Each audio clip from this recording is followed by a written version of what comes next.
Hello, today we're going to talk about your resume and what needs to be on your resume. When you open the template, make sure you click File and make a copy. That will allow you to edit this template and put on your own personal information. Let's get started. As you go to put your own information on here, make sure you highlight and type. Don't simply click and start hitting the delete button or the formatting may mess up. So what you're going to do is you're going to highlight where it says your name and you're going to put your name down. Put your first and last name. And again, notice how I highlight and then I type. That way the formatting stays consistent.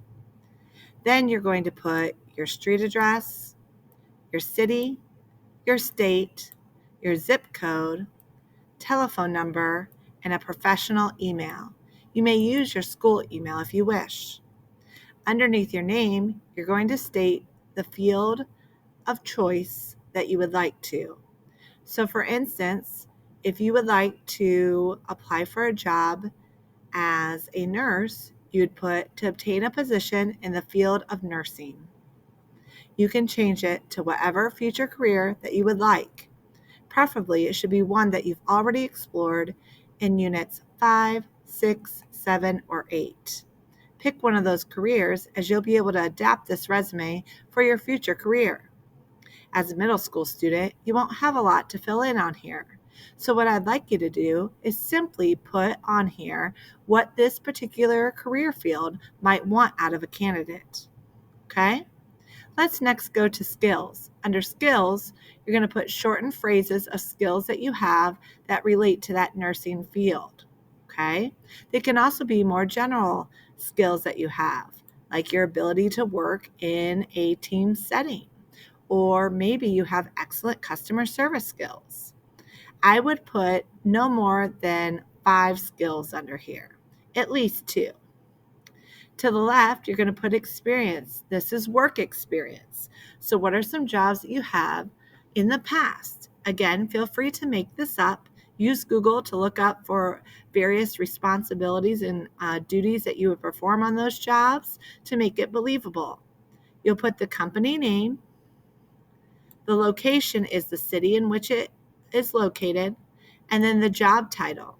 So if I were to do something simple, like working at Walmart, I would write Walmart where it says company. Location, I'd put the city in which Walmart was. And job title, I would put cashier. Then I would put when I started working. If you were still working there, you'd put to present. So I'm going to put May of 2024 to present. Then you're going to list 3 short duties that you are responsible for. These should not be complete sentences. You can open up with a verb and fill out the information. I'd put no more than 3 for right now. Okay? If you'd like to just list 2 companies, you can highlight this whole section and then click delete or backspace. So think of some different responsibilities that you would be in charge of. Maybe you are in charge of, you manage money. Maybe customer service. And maybe you were responsible for assisting customers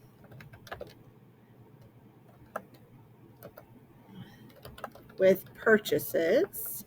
Okay, or you can come up with multiple things. But notice they're just short phrases that you're going to use.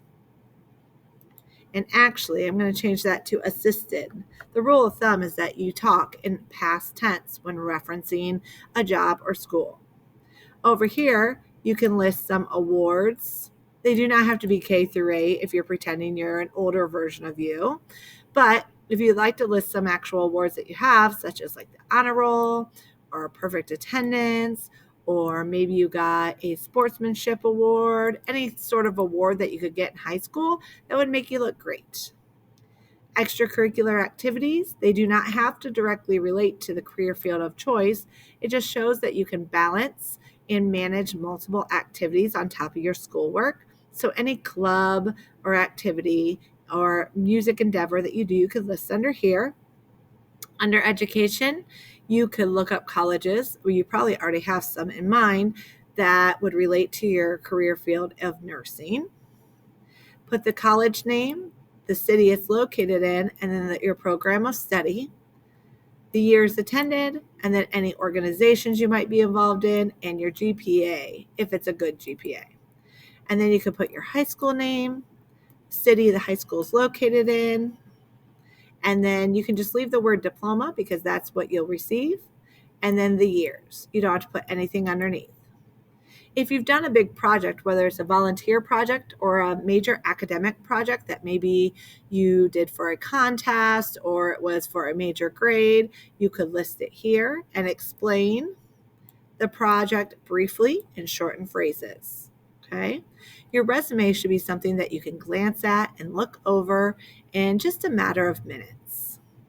On the second page, we're going to make a page for references. I want you to have 3 references. This should not be a friend or family member, but someone that can talk about your ethics, your leadership, your work skills, your work ethic, your academic skills, something in that manner. So you could use a teacher, a coach, a mentor, someone you've worked with.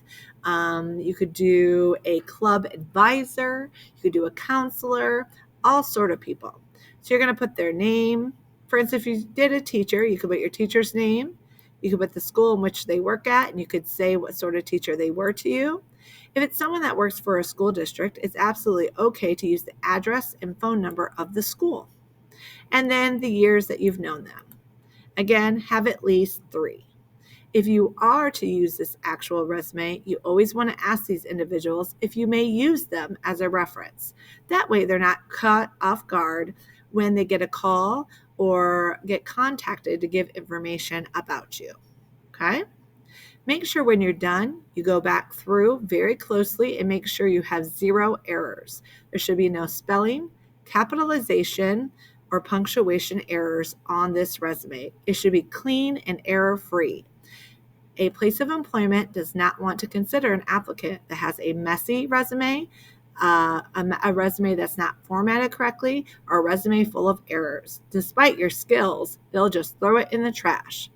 Honestly, most people take less than 1 minute's time to look over a resume and determine if they want to give that person an interview. Go through each section, try your best, and be creative. Have fun and get prepared for your future.